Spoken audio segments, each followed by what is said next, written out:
Well, Dricus du Plessis will defend his UFC middleweight championship at UFC 312 here in Sydney on February 9th. And Dricus joins us now. Dricus, thanks ever so much for your time on Fox Sports Australia. Mate, it feels like you and I speak to you more than any other UFC fighter these days. How are you? Yeah, I mean, they keep making me fight in Oz. So I guess, I fought in Aussie and then I fought in Oz. It's coming for my second time. So I guess that's the reason. You excited to be coming back? Yeah, absolutely. Can't wait. Well, let's get straight into it. Dricus, I think after UFC 308, a lot of people were expecting Khamzat to be given the title shot against you after that incredible performance over Robert Whittaker. Can you explain to us how you've now found yourself to be rematching Sean Strickland?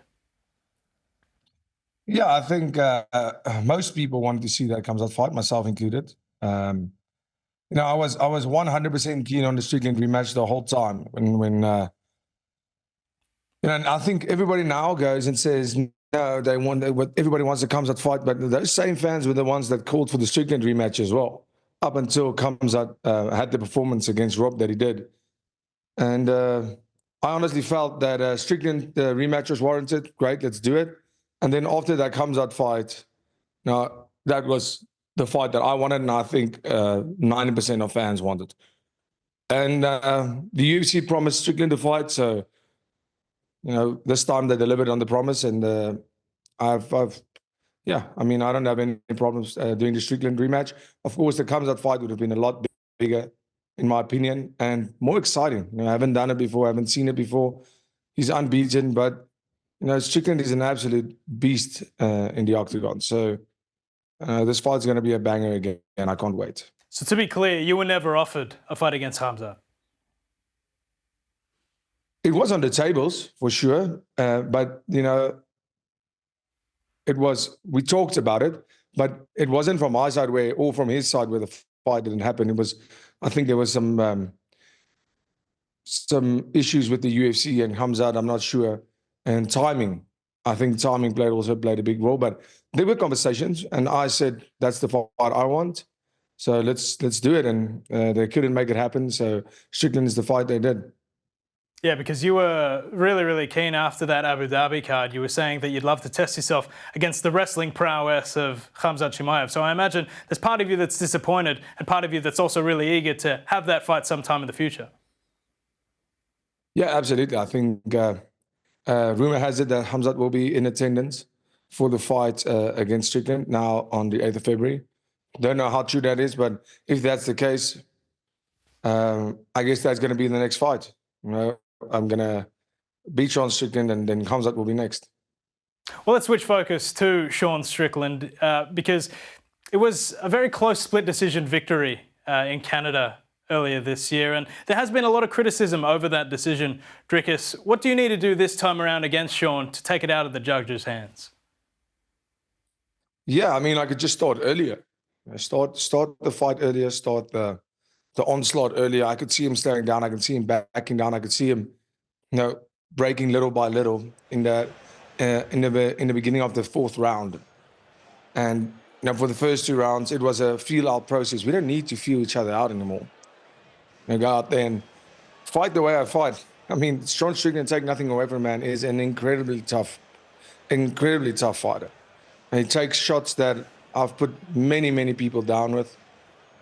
And he's a tremendous competitor, of course. You can't take that away from him. But, the Dricus he fought in that first fight, and I was a title contender then. The nerves that come with that, the pressure that comes with that, even though I love the pressure, not that I'm saying I played it safe, but in that first 2 rounds, I played it safe. I'm fighting for a world title. It's just going to go out there and bang. So we saw against Adesanya, I was a much better fighter than I was against Strickland. And this time around, I'm going to be a lot better even than I was against Adesanya. And I have all the tools to finish this fight. Because the last time you were here, we spoke about how much pride you take in not going to that many decisions. So you mentioned the finish there. I imagine that's something that you're going to be chasing early on against Sean. Early on, maybe. It's not about when I get the finish. It's about if I get the finish. We saw with the Adesanya fight once again. I don't stop until I get it. And if I don't get it, we saw that in the Strickland fight. It will be an all-out war, which, in my opinion, if it's a fight like myself and Strickland's first fight, it was an incredible fight. Nobody can go and say it was a boring fight, at least from my side.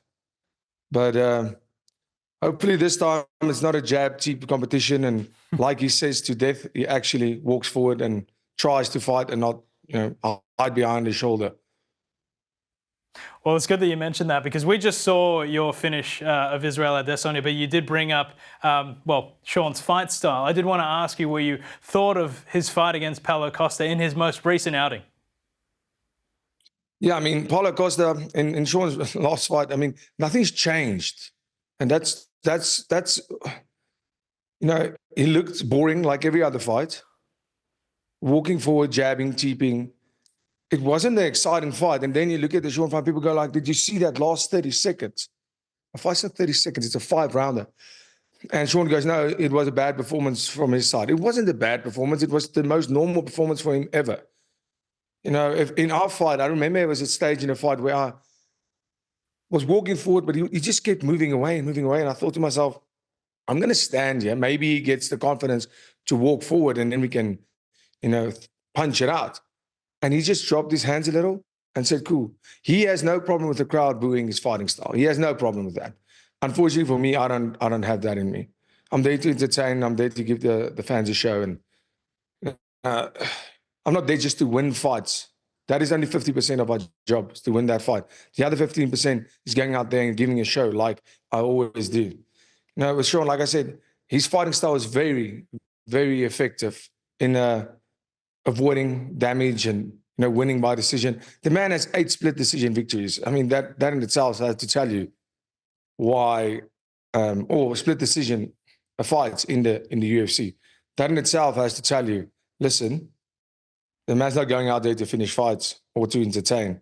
No, he's more entertaining in on mic, definitely, than he is in the fights. I have to say that, but it's effective and it works for him, I guess. It certainly does. And you're right in what you say. You've received a lot of praise from the fans after that performance that you had against Israel Adesanya. And it certainly looks like you, Dricus, seem to improve with every performance. And you're right in what you say with how Sean seems to fight very similar in all of his bouts. Do you feel like he almost feels like he doesn't need to improve from fight to fight to fight? Yeah, I don't know. I think maybe, with his record, there's not a lot of people that's beat Sean Strickland. There's not a lot of people that can say they went out there and they beat Sean Strickland. So, and of course, he became a world champion versus a very good striker in Israel Adesanya. So, why would you change it? Unfortunately for me, that didn't work against me, and it won't work against me this time. And I'm getting better. I'm trying to get better every single fight, in every aspect. In terms of the wrestling, we've seen my improvements there. In terms of the ground, in terms of the striking, making it even more weird and more effective. And then, of course, the cardio, which was a game changer for me. Paulo Costa found it very difficult to engage against Sean. So too Israel Adesanya. You didn't seem to encounter any of those problems in Canada. What makes you so different, Dricus? I don't mind getting punched in the face. That was the biggest difference. That was it. I'll take one to give one because I know mine's harder. And I think that's the biggest difference. As I went and I fought Strickland on his strength. I made him go backwards. If you look at Paulo Costa and Izzy, they were running. They were running, trying to set something up. Strickland is too good if you're going to try and do that. He's too good. If you give him that momentum, he's going to keep on coming and coming. He's a bully fighter. He likes to bully people, and if you don't put him in his place quickly, you are going to be bullied. You were able to get under his skin in the build-up to the last one. Dricus, is that the plan for the mental warfare that's about to take place over the next couple of months? Yeah, that wasn't really hard. I had quite a few more weapons. It was the first sentence I said, but we'll see. I think we have a certain amount of mutual respect for each other after sharing that octagon for 5 rounds in a war like we did. We both busted up, bloodied. But even before that, I have a lot of respect for Strickland. I don't think he's too bad of a person. I don't agree with everything he says, but I do find him kind of funny, and I do agree with a lot of the things he does say. But that's kind of irrelevant in any ways. As a fighter, I have all the respect in the world for Sean Strickland. Well, just lastly, yeah, go on. But that being said, I won't be bullied, and I warned him last time, and that warning still stands. Oh, we can't wait for it. Lastly, Dricus, I did want to ask you about this. Naturally, we over here in Australia were hoping our guy Robert Whittaker got the result over Khamzat Chimaev and potentially was able to rematch you. That was not to be, and unfortunately, Rob seems to be a little while away from a title shot. Do you believe he has what it takes to work his way back and work towards a fight against you? I would hope so. After the loss against me, I was 100% certain that I will meet Robert Whittaker in the octagon again at the top. It's a bit harder now. It's a bit harder. It's a better pull. Losing as a contender, not a number one contender.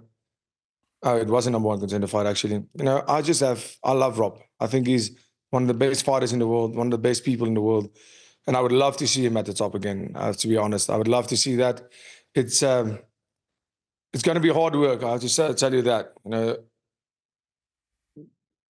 having a loss, 2 wins and a loss again at the top, that makes it hard to get back to that title. But you know, it's Robert Whittaker. We've seen him do the unthinkable, and yeah, I absolutely think he has what it takes to get back there. But it's gonna need to be one heck of a year for him in terms of activity and taking out some big names. Well, great to see that respect between the two of you, and respectfully, Dricus, we certainly hope that our guy Rob is able to touch gold once again. But Dricus du Plessis, thanks ever so much once again for your time on Fox Sports, and we can't wait to see you over here once again. Thank you so much for having me, guys.